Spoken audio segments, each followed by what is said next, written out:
দর্শক মণ্ডলী কেমন আছেন? আশা করছি সবাই ভালো আছেন। আপনারা জানেন যে আমি প্রতিদিন সকালে নিউ ইয়র্কের কুইন্স থেকে আমি সাধারণত প্রতিদিন একটি লাইভ করার চেষ্টা করি। আজ কথা বলবো এই ভাইরাসটি আসলে কিভাবে ছড়ায় এবং কোন একটি ডিসিশন যদি ফলো করেন তাহলে হয়তো আমরা এই যাত্রায় বেঁচে যাব। আজকের ভিডিওটি খুবই গুরুত্বপূর্ণ একটি ভিডিও। কিভাবে ছড়াচ্ছে এবং কোন একটি ডিসিশন ফলো করলে আমরা সবাই বেঁচে যাব বলে আশা করি, সেইটি নিয়ে আজ কথা বলবো। খুব গুরুত্বপূর্ণ একটি টপিক। প্রথম কথাই হচ্ছে, আমি এই যে কথা বলছি, ধরুন আমি একজন রোগী যদি মনে করেন আপনারা, এই যে আমি কথা বলছি, আমার নাক এবং মুখ থেকে শ্বাসের সাথে লক্ষ লক্ষ ভাইরাস বের হচ্ছে। ছবিতে দেখুন, এই যে ভদ্রলোক কথা বলছে, বের হচ্ছে, ছড়াচ্ছে, তারপর গিয়ে পড়েও যাচ্ছে, কিছু কিছু বাতাসে উঠছে, আর কিছু কিছু আরেকজন রোগীর সামনে গিয়ে পড়ছে। তো এখান থেকে যদি 100টি ভাইরাস পার্টিকেল সে তার কথার মাধ্যমে, প্রতিটি শ্বাসের মাধ্যমে ছড়ায়, তাহলে এর মধ্যে 80টি পার্টিকেলই 1 ফুটের মধ্যে গিয়ে মাটিতে বা কাছাকাছি সারফেসে পড়ে যাবার কথা। আর যে 20টি থাকবে, 20-এর মধ্যে 5টির মতো এভাবে উড়বে। আচ্ছা, আর বাকি যে 15টি রয়েছে, 15টির মধ্যে 10টি রোগীর গায়ে কাপড়ে থাকবে বা আশেপাশে মানুষের কাপড়ে থাকবে, আর 5টি হয়তো অন্য মানুষের নাকের মাধ্যমে ঢুকে যাবে। ব্যাপারটি ডিস্ট্রিবিউশনটি এমনই। সো দেখুন, যিনি ভাইরাসটি ছড়াচ্ছেন তিনি হয়তো জানেনও না যে এইটি কিভাবে উনি একজন থেকে আরেকজনে দিচ্ছে। এইটি প্রথম ছড়ানোর যে উপায়, সেটি হচ্ছে পার্সনস টু পার্সনস। এই মানুষটি থেকে এই মানুষটিতে যাবে। সেটি বিভিন্নভাবে যেতে পারে। এই মানুষটির লক্ষণযুক্ত হতে পারে, আবার লক্ষণ ছাড়াও হতে পারে। লক্ষণ যুক্ত হলে আমরা প্রোটেকশন নিয়ে ফেলি যে এই মানুষটি শ্বাসকষ্ট হচ্ছে, দিস অ্যান্ড দ্যাট। কিন্তু ওই মানুষটি ইনি যদি মাস্ক না পরেন, তাহলে বাকি সবার কোনো লাভ হবে না। উনি কন্টিনিউয়াসলি দিয়েই যাচ্ছেন। এই ব্যাপারটি এটি এক। আর যদি মনে করেন কোনোভাবে ওনাকে মাস্ক দিয়ে আমরা কাভার করে ফেলতে পারি, শামীম ভাইকে বলো প্রশ্নের উত্তর রেডি করতে, যদি এই মানুষটিকে মাস্ক দিয়ে কোনোভাবে আমরা কাভার করে ফেলতে পারি, তাহলে 90% কাজ হয়ে গেল। তাহলে বাকি 10% কাজ কিভাবে এই লোকটি ছড়াবে? হ্যাঁ, এই লোকটি ছড়াবে, কারণ কখনো এই লোকটি এইভাবে ধরছে, এইভাবে ধরছে, নাকের ভিতর দিচ্ছে, তারপর গিয়ে উনি কিছু একটা ধরছেন, সেটি 10%। তাহলে এই লোকটি থেকে বাঁচার জন্য 90% কাজ হবে এই লোকটিকে আলাদা করে ফেলা, এই লোকটিকে মাস্ক দিয়ে একদম কাভার করে ফেলা, সেজন্য জনসমক্ষে এভাবে না আসতে পারে। এইটি। আরেকটি হচ্ছে অ্যাসিমটোম্যাটিক, অর্থাৎ তার কোনো লক্ষণ নেই, তাকে কি করবেন? সেইটি একটি বিশাল প্রশ্ন। চায়নাতে প্রতি 5 জনে 4 জনই পেয়েছে রোগটি এমন একটি মানুষ থেকে যার কোনো লক্ষণ ছিল না। এইটি সবচেয়ে মারাত্মক। তো বাংলাদেশের কনটেক্সটে এই যে আমরা সবাই বিদেশিদের পেছনে লাগছি, তারপর তাদেরকে কোথাও যেতে দিচ্ছি না, তাদের বাসায় লাল পতাকা দিচ্ছি, এটি কিছুটা ভুল ধারণা আমার মনে হচ্ছে। কারণ এটি এখন কমিউনিটি ট্রান্সফার হচ্ছে, অর্থাৎ যার লক্ষণ নেই সেও কিন্তু একজন থেকে আরেকজনের দিচ্ছে, যেই কারণে সোশ্যাল ডিস্টেন্সিং যে জিনিসটি বোঝাচ্ছে, এইটি সবার জন্য ম্যাসিভ আকারে ইম্পর্ট্যান্ট। কেউ ভাবতে পারবেন না যে আমার হবে না, আমি পারবো সামাল দিতে। এই জায়গাটিতে একটি বড় ভুল হচ্ছে। তো এই তো গেল পার্সন থেকে পার্সন, লক্ষণ সহ লক্ষণ ছাড়া, দুইটি জিনিসই হলো। ঠিক আছে, এরপর আসুন কন্টামিনেটেড সারফেস, অর্থাৎ এই মানুষটি যে ভাইরাসটি ছাড়ছেন, যার লক্ষণ আছে বা নেই, এই ছাড়াগুলো, এই পার্টিকেলগুলো কন্টামিনেটেড সারফেস হয়ে যাচ্ছে। অর্থাৎ ধরুন ইনি কথা বলছেন, এনার শরীরেই কিন্তু অনেক পার্টিকেল থাকবে, ওনার জামা কাপড়ের উপরে, ওনার ঘড়ির উপরে, ওনার চশমার উপরে, ওনার রিংয়ের উপরে, ওনার হাতের সারফেসে, ওনার আঙ্গুলে। সেগুলো কোথায় যাবে? সেগুলো নিয়ে ভাবতে হবে। অর্থাৎ যার লক্ষণ একেবারেই নাই, তারপরও কিন্তু তার ঘড়ি, চশমা, মানি ব্যাগ, হাতের সারফেস, আঙ্গুলের সারফেস সব জায়গায় কিন্তু রয়ে গিয়েছে, তাহলে কি করবেন? জি, এই মুহূর্তে ধরে নিতে হবে আপনার আশেপাশের সমস্ত জায়গায় এই ভাইরাসটি লক্ষ কোটি ঘুমিয়ে আছে, এইটি ধরেই নিতে হবে। তাহলে কি করবেন? অলওয়েজ গ্লাভস ব্যবহার করুন এই মুহূর্তে, অলওয়েজ মাস্ক ব্যবহার করুন এই মুহূর্তে। এখন কেউ কেউ বলছে এটি এয়ারবর্ন হয়ে গিয়েছে, বেশ কিছু যুক্তি আছে। তো এয়ারবর্নের মধ্যে আমরা ধরে নিচ্ছি একটি সাধারণ মানুষ কথা বললে 6 ফুট পর্যন্ত এটি যেতে পারে যদি জোরে কথা বলে। আবার একটি গ্রুপ গতকাল থেকে বলা শুরু করেছে যে না, এটি আসলে 27 ফুট পর্যন্ত যাবে। তো সেইখানে বিজ্ঞানীরা কিছুটা ডিসপিউট করছেন। অর্থাৎ আপনি যদি অনেক জোরে শব্দ করে হাঁচি দেন এবং মাস্ক না থাকে, তাহলে থিওরিটিক্যালি 27 ফুট পর্যন্ত এইটি যেতে পারে। কিন্তু এই জীবনে এই মুহূর্তে কেউ যদি 27 ফুটওয়ালা হাঁচি দেয়, মানুষ সবাই গিয়ে গলা চিপে ধরবে বলে আমার ধারণা। তো এটি তর্কের খাতিরে 27 ফুট কাউন্ট করেছে, প্র্যাকটিক্যালি এটি হয়তো সম্ভব নয়। তো ভাইরাসটি তবে কিভাবে বাঁচে এইটিও একটু জানা থাকা দরকার। ধরুন আমরা সবাই এই রুমে 100 জন মানুষ যদি থাকি, সবাই প্রোটেকশন নিয়ে ফেলেছি, কেউ কারো 6 ফুটের মধ্যে যাব না, তাহলে এই ভাইরাসটি কিভাবে বাঁচবে? জি, এই ভাইরাসটি তখন কোনো খাদ্য না পেয়ে এইটি মানব শরীরে, যেটি আমার ভিতরে ছিল, যদি লক্ষণ না থাকে, আমার শরীর শক্ত থাকে, অনেকের ক্ষেত্রে এই লক্ষণ ছাড়া এটি 12 থেকে 14 দিন পরে নিজে নিজে মৃত্যুবরণ করবে। এইটি একটি সাধারণ লাইফ সাইকেল। এখন যেই পদার্থটি, যেই ভাইরাসটি এই টেবিলের উপর পড়েছিল, আমার ঘড়ির উপর পড়েছিল, কি হবে? ধরে নিলাম কেউ ধরে নাই এই জায়গাটি, তাহলে কি হবে? তাহলে সারফেস ভেদে, অর্থাৎ টেবিলের উপর যেটি পড়েছে ও বাঁচবে 12 ঘন্টা, আমার ঘড়ির উপর যে মেটালের উপর বসেছে তার ওখানে বাঁচবে 24 ঘন্টা, তারপর কি হবে? এটি মরে যাবে। তাহলে এই গুরুত্বপূর্ণ অংশটি এখানে শুনুন। আমরা সবাই 14 দিন কেন পার করার চেষ্টা করছি? কারণ সবার ভেতরে যে ভাইরাসগুলো আছে, কারো লক্ষণ হয়ে ভাইরাসগুলো ওখানেই মরে যাবে, কারো লক্ষণ নেই, নিজেই বাঁচতে পারবে না ভাইরাসগুলো 14 দিন পরে, এটি স্বাভাবিক। আবার অনেকের দেখা যাবে যে 14 দিন বলেছি, 10 দিনের মাথায় লক্ষণ শুরু হলো, সে হয়তো আরও 2-1 জনকে দেবার চেষ্টা করবে, তাই এটি 24 দিন পর্যন্ত, 25 দিন পর্যন্ত এটি একজন মানুষ দ্বারা ঘটনা ঘটতে পারে। তো এক কথায় যদি বলতে হয়, এই ভাইরাসটি আসলে 14 দিন পরে এটি নিজে নিজে মরে যাবে। আমরা যদি সবাই একটি লকডাউন সিচুয়েশনে চলে যাই, তাহলে আর এই ভাইরাসটিকে সেই সুযোগটি দেওয়া হবে না। কিন্তু আমরা কি করছি? আমরা মাঠে ঘাটে সব সাধারণ কাজকর্ম করছি। পুলিশ গিয়ে না পিটালে আপনারা ঘরের বাহিরে থেকে ভেতরে যাচ্ছেন না। আমরা সবাই সব কাজ করছি। আচ্ছা, মানলাম প্রান্তিক মানুষ, দিনমজুর, খেটে খাওয়া মানুষ, তারা না হয় জীবনের তাগিদে আসছে, কিন্তু এই যে লক্ষ লক্ষ মানুষ বাজারে গিয়ে ঘুরছেন, মাছ বাজারে মাছের দরদাম করছেন, প্রয়োজনটা কি? সেইটি তো আমরা কিন্তু নিজেকে জিজ্ঞাসা করছি না। এইটি একটি বড় ইম্পর্টেন্ট প্রশ্ন। এক সপ্তাহের বাজার কিন্তু একদিনে করে ফেলা যায়, এবং এটি অফ টাইমেও করা যায় চাইলে।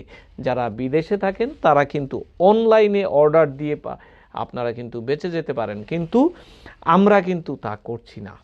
এখন আসুন আপনাদেরকে পরিচয় করিয়ে দিব ইনকিউবেশন পিরিয়ড নামে একটি শব্দ। এইটির অর্থ হলো, এই ভাইরাসটি যে এই মুহূর্তে আপনার শরীরে ঢুকবে, বিশেষ করে এই নাক এবং মুখের মাধ্যমে, ও গিয়ে রাইট ওয়েতে কিন্তু আপনাকে রোগ তৈরি করবে না। ও প্রথমে তরকারিটি গরম করতে থাকবে। এইটি মানুষ ভেদে এবং ভাইরাসের লোড ভেদে এটি বিভিন্ন রকমের হয়। মানুষ ভেদে কেমন হয়? ধরুন একজন শক্তিশালী মানুষ, ইমিউনিটি ভালো, তার সাথে বড় লোডের ভাইরাসও ফাইট করতে সময় নেবে। আর কেউ যদি দুর্বল হয়, স্মোকার হয়, ডায়াবেটিক থাকে, বয়স বেশি হয়, সেক্ষেত্রে দেখা যাবে যে 5টি ভাইরাসই গিয়ে রাইট দেয়ার আপনার এই রোগটি লক্ষণ শুরু করে দিয়েছে। এটিকে আমরা বলি ইনকিউবেশন পিরিয়ড। শরীরে ঢোকার পরে তরকারি রান্না শুরু হওয়ার পরে তরকারি ফাইনাল গরম হওয়া পর্যন্ত এটিকে ইনকিউবেশন পিরিয়ড বলা হয়। কারো কারো ক্ষেত্রে 2 দিন, কারো কারো ক্ষেত্রে 10 দিন, কারো কারো ক্ষেত্রে 14 দিন পর্যন্ত এই ইনকিউবেশন পিরিয়ড, অর্থাৎ ঢোকার পরে লক্ষণ শুরু হওয়া পর্যন্ত।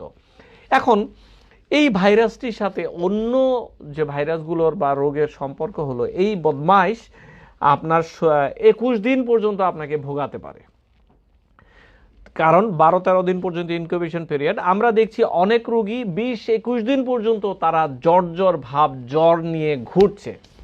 অর্থাৎ এই ভাইরাসের পাল্লায় যদি একবার আপনি পড়েন, আপনার জীবন থেকে 24টি দিন শেষ, আপনি যত সুস্থ মানুষই হন না কেন। তাহলে একটি উপায় কি করার, প্রোটেকশন, গ্লাভস, মাস্ক, বাসায় বসে থাকা, কারো সান্নিধ্যে না যাওয়া। আমরা সবাই মিলে যদি একসাথে 21 দিন বা 14 দিন আমরা বসে থাকি একটা জায়গায় থেকে, আমরা কিছু করব না, এই ভাইরাসটি মরে যেতে বাধ্য সেখানেই। আমরা এইটি করছি না বলে আজকে আমাদের এই সাফারিংগুলো হচ্ছে। আমাদের মধ্যে একটি বড় অংশ মনে করছে আমার কিছু হবে না, আর এই কিছু হবে না মানুষগুলাই 3 দিন পরে গিয়ে ভুগছেন। এটি খুব ইন্টারেস্টিং, ইম্পর্ট্যান্ট একটি মেসেজ। এখন টেস্টিংয়ের ব্যাপারে আসুন। এই যেই মানুষটির লক্ষণ নাই তাকে কি টেস্টিং করাবেন? আইডিয়ালি আমি ব্যক্তিগতভাবে মনে করি সারা দুনিয়ার সবার টেস্টিং হয়ে যাওয়া উচিত। কেন? তাহলে বুঝতে পারবো আমরা কে কোথায় ভাইরাস শেড করছি বা না করছি। কিন্তু টেস্টিং নেগেটিভ মানে এই নয় যে আপনি ভাইরাস ক্যারি করছেন না। টেস্টিং তো করা হচ্ছে নাক থেকে, আপনার হাতের এখানে রয়েছে, ঘড়ির উপরে ময়লাতে রয়েছে, সেখানে রয়েছে, কি করবেন? হ্যাঁ, টেস্টিং একটি আইডিয়া দিবে, কিন্তু টেস্টিং আপনাকে পুরোপুরি ক্লিয়ার করে বলে দিবে না যে আপনি ভালো আছেন, আপনি ফেরেশতা হয়ে গিয়েছেন। তারপরও মনে করি টেস্টিং টেস্টিং টেস্টিং, সেটি আপনার লক্ষণ থাকুক বা না থাকুক, এই মুহূর্তে ম্যাসিভ টেস্টিং। যুক্তরাষ্ট্রের নিউ ইয়র্কে যেটি হয়েছে, আমরা ধরেই নিয়েছিলাম আমাদের হবে না, তারপর আমরা টেস্টিং ম্যাটেরিয়াল আনতে 3 সপ্তাহ দেরি করলাম। 3 সপ্তাহ আসার পরে ততদিনে ভাইরাসে আক্রান্ত রোগী অনেক বেড়ে গিয়েছে, আমরা আর কুলিয়ে উঠতে পারলাম না। আমরা হাসপাতালগুলোতে শুধু কিছু টেস্টিং দেওয়া হলো, বাকি ডাক্তার সাহেবেরা সবাই বসে আছে, তাদের কোনো চয়েস নাই। লক্ষ লক্ষ রোগী, টেস্টিং নাই কারো কাছেই। অথচ এই লক্ষ লক্ষ রোগী তৈরি হওয়ার আগে কিন্তু আরও মেনি লক্ষ মানুষ তারা ক্যারি করছিল, তাদেরকে কিন্তু আমরা টেস্টিংয়ের কোনো সুযোগই দিতে পারিনি। অনেকে বলতে পারেন যে বাংলাদেশে তো টেস্টিংয়ের কোনো ব্যাপারই নেই। এটি সত্য, এটি সত্য। সরকারও এই দিকে হাঁটছে।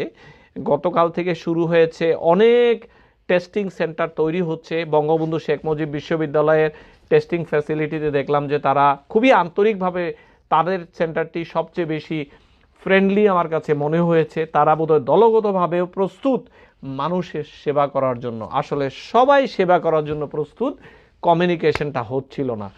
আশা করছি এই দৈন্যতাটা কাটিয়ে যাবে আরও 1 সপ্তাহের মধ্যে। বাংলাদেশের পরিস্থিতিতে মানুষগুলোকে বলছি আপনারা ভয় পাবেন না, যে যেখানে আছেন অবস্থান নিয়ে রাখুন।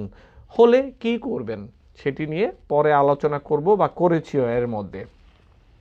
তাহলে এখন এই লোকটি যিনি এটির ঘাঁটি, এনাকে কিভাবে থামাবেন? এনাকে থামাতে হবে 2টি ভাবে। লক্ষণ থাকুক বা না থাকুক মাস্ক পরিয়ে দিন। তার মানে সারা দেশবাসী কি মাস্ক পরবে? আমি ব্যক্তিগতভাবে মনে করি পরা উচিত। মাস্ক চেষ্টা করবেন সার্জিক্যাল মাস্ক পরতে, যেটি দেখতে এই রকম, খুব অল্প দাম। আমার ধারণা বাংলাদেশে যদি পাওয়া যায় এটি 40 টাকার বেশি হবে না। একটি একদিন ব্যবহার করা যাবে। গ্রিন অংশ লক্ষণ না থাকলে ভেতরে থাকবে, আর আপনার যদি সর্দি কাশি থাকে তাহলে সাদা অংশটি ভেতরে থাকবে। কতক্ষণ পড়তে হবে? যতক্ষণ আপনি শ্বাস নিচ্ছেন, যতক্ষণ আপনার আশেপাশে মানুষজন আছে, যতক্ষণ আপনি আপনার বিছানায় আছেন, চেষ্টা করবেন এটি সাথে রাখতে আর গ্লাভস পরতে। আর যে কোনোভাবেই সম্ভব এই মুখমণ্ডলের এই জায়গাতে যেন আপনার হাত ভুলেও না যায়। এটি একটি ম্যান্ডেটরি একটি পন্থা। মাস্কিং, অনেকে বলবেন তাহলে কাপড়ের মাস্ক কি হলো? জি, কাপড়ের মাস্কও আছে, নাই মামার চেয়ে কানা মামা ভালো। কাপড়ের মাস্কটি সেই রকম। চেষ্টা করবেন এটি প্রতিদিন যেন ধোয়া থাকে এবং এটি কয়েকটি লেয়ার থাকে ভেতরে কাপড়ের। শুধু একটি লেয়ার দিয়ে বানিয়ে ব্যবহার করলেন, একটি দিনের পর দিন ব্যবহার হলো, এইটি হবে না। আপনাকেও পরিষ্কার পরিচ্ছন্ন থাকতে হবে। Recently CDC, centre for disease control, বলেছে কিছু না পেলে ব্যান্ডানা ব্যবহার করতে, অর্থাৎ বলছে যে কিছু না পেলে কাপড় ব্যবহার করতে পারেন, সেইটিও কিন্তু বলেছে সরকারিভাবে এই ইয়েরা। বাংলাদেশে যারা এরকম হিজাব পরেন তাদের জন্য তো অ্যাডেড প্রোটেকশন এইটা মনে হচ্ছে এখন। তাহলে বোঝাতে পারলাম একটি জিনিস যদি করতে হয় সেটি মাস্ক এভরিবডি, আর যেই বেচারা সোর্স তাকে যদি পরিয়ে দিতে পারেন 90% কাজ কিন্তু হয়ে গেল। কিন্তু এখন কে কার লক্ষণ হবে সেইটি নিয়ে যদি আপনি বসে থাকেন তাইলে হবে না, তাহলে কিন্তু সে অনেক লক্ষণহীন মানুষ ঘুরে ফিরে বেড়াচ্ছে, তাদেরকে আটকানো যাবে না। তো এইটি একটি মনে রাখবেন। ডাক্তার সাহেবদের জন্য পিপিই বা N95 মাস্কটি রাখুন, যারা সরাসরি রোগী লক্ষণযুক্ত রোগীদের সামনে যাচ্ছে, আর বাকিরা আমরা চেষ্টা করব সার্জিক্যাল মাস্কের সামনে যেতে। এখন প্রিভেনশন ইজ মাচ চিপার দেন কিউর, অর্থাৎ প্রতিরোধ অনেক সস্তা একটি উপায়, সেইটি আমরা বুঝতে পারছি, কিন্তু অলরেডি এর মধ্যে কোটি কোটি ডলার মানুষের খরচ হয়ে গিয়েছে, ভোগান্তি বেড়ে যাচ্ছে। 1920 সনের যেই স্প্যানিশ ফ্লু হয়েছিল সেইটিতে 10 কোটি মানুষ মারা যাবার পরে শেষে গিয়ে সবাই বুঝতে পারল আসলে এই মাস্ক যদি সবাই ঠিকমতো ব্যবহার করত এতগুলো লোক মারা যেত না। তখন যখন বুঝতে পেরেছে তখন বন্দুকের নলের সামনে সবাইকে বাধ্য করা হয়েছিল গ্লাভস পরতে, মাস্ক পরতে। আমরা আশা করছি আমাদের জন্য এইটি খুব বেশি দেরি হয়নি, এখনো সময় আছে। বিজ্ঞানীরা এক এক দিন এক এক কথা বলছে, তারা নিজেরাও বুঝতে পারছে না কি করবে, কারণ হঠাৎ করে তাদের সামনে সাপ্লাই লাইনটি ছোট হয়ে গিয়েছে। তারা কি করবে বলুন? তারা একবার বলছে শুধু ডাক্তাররা ব্যবহার করবেন, হাই রিস্ক পেশেন্টরা ব্যবহার করবেন, আরেকবার বলছেন কিছুই করবেন না, কেউ বলছে ব্যান্ডানা ব্যবহার করা উচিত, স্কার্ফ ব্যবহার করা উচিত। আমি মনে করি ভাই আপনার পর্যায় থেকে আপনি নিজে গ্লাভস এবং মাস্কের ব্যবস্থা করুন অল দ্য টাইম, এবং সোশ্যাল ডিস্টেন্সিং মেনটেন করতে হবে, এছাড়া কেউ বাঁচাতে পারবে না। প্রতিরোধী আসল কথা। বাংলাদেশ তুমি ভালো থেকো। দেখি কিছু প্রশ্ন এখন আমরা নিতে পারি কি না। আজকের প্রশ্নগুলো হচ্ছে, স্যার রোগী থেকে কবে মুক্তি পাবো, রোগটি থেকে কবে মুক্তি পাবো? আমার ধারণা এটি আরও 7-8 মাস এই স্পিডে থাকবে মানবের সামনে। শাকসবজির উপর কতক্ষণ থাকতে পারে? শাকসবজি একটি সাধারণ সারফেস, 6 থেকে 8 ঘন্টা থাকবে। স্যার ব্লিচিং পাউডার মিশ্রিত পানি কতটা কার্যকর ভাইরাসের বিরুদ্ধে? জি, WHO বলেছে যে এটি একটি নির্দিষ্ট মাত্রার পানির সাথে, অর্থাৎ 1 গ্যালন পানির সাথে 4 চামচ ব্লিচিং, 5 চামচ ব্লিচিং পাউডার মিশিয়ে মিক্স করে দেন, ওটি দিয়ে শুধুমাত্র সারফেসগুলো আপনি ডিসইনফেক্ট করতে পারবেন, আপনার হাতে লাগাটি ঠিক হবে না। করোনা ভাইরাস কি বাতাসে ভাইরাসটি ছড়াতে পারে? জি, কিছু কিছু এভিডেন্স আছে যেটিতে মনে হচ্ছে যে এটি বাতাসে ছড়াতে পারে। গরম ভাপ নিলে কাজ হবে কি? গরম ভাপ বা একটু হালকা গরম পানি দিয়ে গার্গেল করলে মুখের ভিতর যে আবর্জনাগুলো জন্মায় বাতাসের সাথে ঢুকে সেগুলো ক্লিয়ার হয়ে যায়, এটি হেল্পফুল। একবার করোনা হলে আবার কি হতে পারে? দু একটি উদাহরণে মনে হচ্ছে হতে পারে, তবে বিজ্ঞানীরা এখনও 100% শিওর নয়। তবে চীনের উহানে ইদানিং দেখা গিয়েছে আরেকটি ছোট্ট পিক দেখা যাচ্ছে। তারা ভাবছে যে তাদের নিজস্ব শহরের যে করোনা রোগী ছিল তারা শেষ হয়ে গিয়েছে, যারা বাহির থেকে ফিরতে শুরু করেছে তারা আবার আরেকটি পর্যায়ে নিয়ে আসতে শুরু করেছে, তারা আবার লকডাউনে চলে গিয়েছে ছোটোখাটো। একবার করোনা হওয়ার 14 দিন পর কি জ্বর থাকবে? জি, অনেকের 18-20 দিন পর্যন্ত জ্বর বা জ্বর ভাব আমরা দেখতে পাচ্ছি। এক কঠিন জিনিস। সাধারণ ভাইরাস 5 দিন 6 দিন পর্যন্ত থাকে, এই মরার করোনা ইজিলি আমরা দেখি 12-13 দিন 14 দিন পর্যন্ত মানুষের জ্বরই থাকে, এটির কোনো ডিরেকশনই পায় না। মানুষ কি করবে? মানুষ কিছুই বুঝতে পারছে না। স্যার বাংলাদেশের মানুষদের নিয়ে কিছু বলেন। হ্যাঁ ভাই, আমি তো বাংলাদেশের মানুষ নিয়েই কাজ করছি বেশি।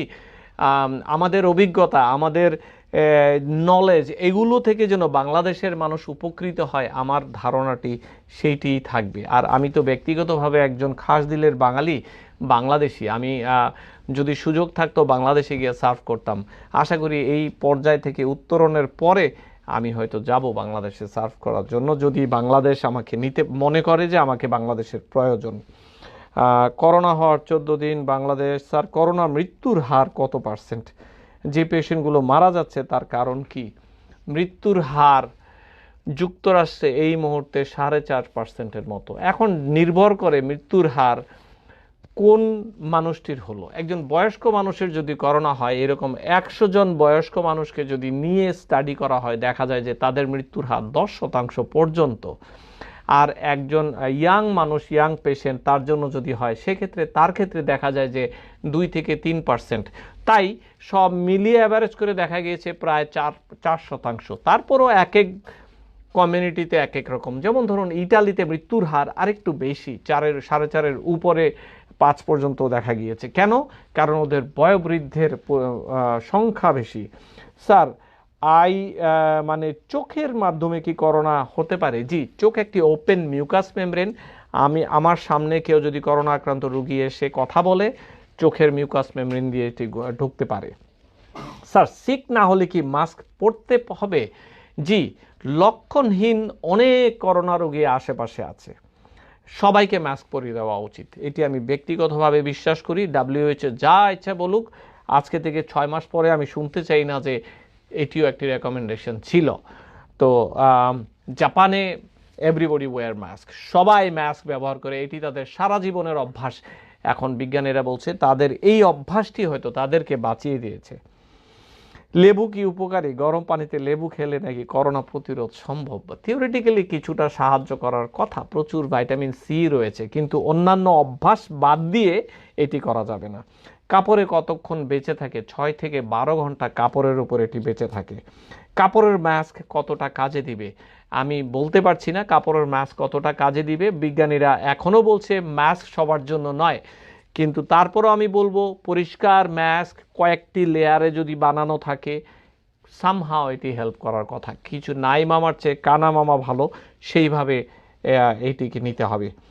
বাইরের বিস্কুট এবং খাবার খাওয়া কি ঠিক? আমি মনে করি এই মুহূর্তে ঠিক নয়। আপনি জানেন না কে কখন এটি কিভাবে টাচ করেছে, কার শ্বাস থেকে গিয়ে 2টি ফুটো পড়েছে সেখানে। তো এই মুহূর্তে অ্যাভয়েড করা উচিত। লাশ দাফন নিয়ে কিছু বলুন। স্যার কি খেলে ভালো হয়? লাশ দাফন নিয়ে আমি আগামীকাল যুক্তরাষ্ট্রের একটি লাশ দাফন সেন্টারের সাথে অ্যাপয়েন্টমেন্ট করেছি। তাদের অভিজ্ঞতা নিয়ে আমি সামনাসামনি আসতে পারবো বলে আশা করছি। আগামীকাল সেই পর্যন্ত অপেক্ষার অনুরোধ রইল। যা বলছিলাম শুধু এই মুহূর্তে বাংলাদেশের কনটেক্সটে একটি মেসেজ দিতেই হয়। সবাই ঘাবড়ে গিয়েছেন, কোথায় যাব টেস্ট করতে, কোথায় না, কি করব। বাংলাদেশ সরকার এর মধ্যে কিন্তু একটি ব্যবস্থা নিয়েছে। বিভিন্ন জায়গায় প্রায় 20-25টি সেন্টারের কথা শোনা যাচ্ছে। আশা করছি মানুষের পেরেশানিগুলো লাঘব হবে। আর দেখুন, একান্ত শ্বাসকষ্ট না হলে আসলে এই মুহূর্তে এই সর্দি কাশি নিয়ে পেরেশানির মধ্যে ঢোকার কোনো মানে হয় না। একান্ত সর্দি কাশি ছাড়া বাকি সমস্ত ফ্লু জাতীয় রোগ নিজে নিজেই কিন্তু ভালো হয়ে যাবার কথা। প্রচুর পানি খাবেন, নিজেকে একটু সময় দিন, পরিবারকে একটু সময় দিন, বের হলেই বিপদ। এইটি হলো একমাত্র মেসেজ। আর আজকের মেসেজ হচ্ছে এই মাস্ক আপনার আমার জীবন রক্ষা করতে পারে। এটি সার্জিক্যাল মাস্ক, 30 থেকে 40 টাকা দাম। বাংলাদেশি টাকায় কোথায় পাবেন? মোস্ট প্রবাবলি ফার্মেসিতে বা সার্জিক্যাল স্টোরে পাবেন। এবং আমি ব্যক্তিগতভাবে প্রায় 5000 মাস্ক কালেক্ট করেছি। আগামী সপ্তাহের প্রথম দিকে আশা করছি পাবো। কিছু 500 N95 এবং 5000 সার্জিক্যাল মাস্ক বাংলাদেশে আশা করছি আর্মির মাধ্যমে দেব, যেন তারা যেখানে প্রয়োজন সেখানে দিতে পারে। শুধু যে যেখানে থাকুন, সুস্থ থাকুন, ভালো থাকুন। একটু পরে আমি একটি ঘোষণা নিয়ে আসব। বাংলাদেশে আমার হটলাইন প্রস্তুত হয়ে গিয়েছে, সেইটির ডিটেল ইনফরমেশন নিয়ে আসব। আশা করছি ভালো থাকবেন। আমি যুক্তরাষ্ট্রের নিউ ইয়র্ক থেকে ডাক্তার ফেরদৌস খন্দকার বলছি।